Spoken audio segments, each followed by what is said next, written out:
Rectification kung pagkayos ang ungka flyover atrasado kung ikumparar sa schedule sini. DPWH 6 na pahayag nga hindi mahingagaw nga matapos ang phase 1 sang rectification subong nga Mayo. Ini ang gintutukan ni Zen Kilantang Sasa.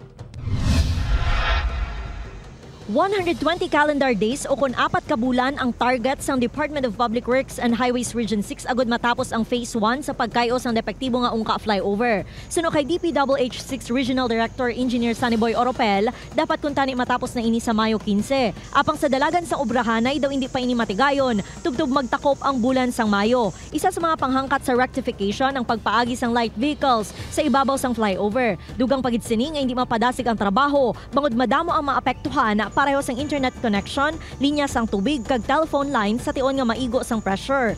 Ang phase 1 ang nagatumod sa jet grouting activity para mapapag-on ang pundasyon sang flyover. Ang phase 2 naman ang among paghukas sang spans o kun sang alagyan sa ibabaw sang flyover para maislan kag ang pagdugang sang board piles. While we are in the process of applying the jet grouting, still ang traffic sa babaw ginapaagyanta.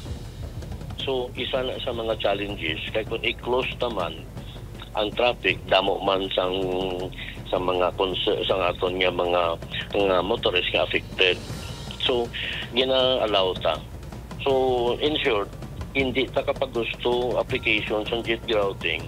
Bangod sa delay sa phase 1, kinahanglan nga i-extend ang completion sini. Gani matrasar man ang phase 2 sang rectification. Apang suno kay Oropela, may pondo naman para sa board piling sa Piers 4, 5 kag 6. Kag sa paghukas sang 4 ka apektado nga spans. Nagpangayo naman sang pag-intindi sang publiko ang ahensya. Bangod sini, Gin-hold namon ang procurement procedure considering that there are challenges nga nakita naton while we are applying the first phase of the rectification. una naging pahayag sang DPWH 6 nga matapos ang pagkayo sa flyover sa bulan sang Hulyo, kag maging fully operational ini sa bulan sang Agosto. Upod kay Cirilo Randuque, Zen Kilantang Sasa, One Western Visayas.